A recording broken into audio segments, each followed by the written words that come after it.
British প্রধানমন্ত্রী Keir Starmer এবং tulip সিদ্দিকের সম্পর্ক পারিবারিক বন্ধুত্বের সূত্র ধরে শুরু হলেও এখন তা রাজনৈতিক ও আর্থিক কেলেঙ্কারির আবর্তে জড়িয়ে পড়েছে।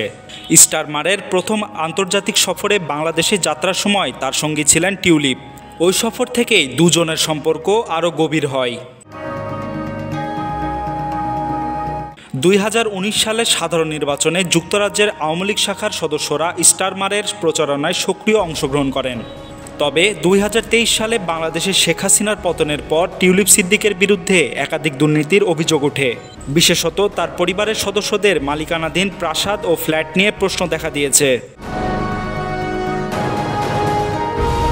ব্রিটিশ ও বাংলাদেশি কর্তৃপক্ষের চলমান তদন্তে অভিযোগ করা হয়েছে, টিউলিপ বাংলাদেশি রাজনৈতিক নেতাদের কাছ থেকে বিলাসবহুল সম্পত্তি উপহার হিসেবে পেয়েছেন।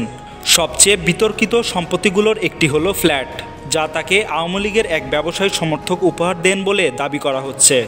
ব্রিটিশ গণমাধ্যম আরও দাবি করেছে যে টিউলিপের বিরুদ্ধে অবৈধ সম্পদ পাচারের অভিযোগও রয়েছে।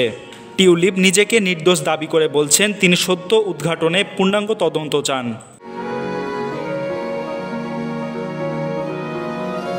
এ অবস্থায় কিয়ার স্টারমার বড় ধরনের রাজনৈতিক চাপে পড়েছেন। তার দীর্ঘদিনের ঘনিষ্ঠ বন্ধু এবং রাজনৈতিক সহযোগী টিউলিপ সিদ্দিক এখন বিতর্কের কেন্দ্রবিন্দুতে। তাহলে কি স্টারমারের বন্ধুত্বের ঊর্ধ্বে উঠে টিউলিপকে তার দায়িত্ব থেকে সরিয়ে দেবেন? এ প্রশ্ন এখন সবার মনে। Desk report, tweet news.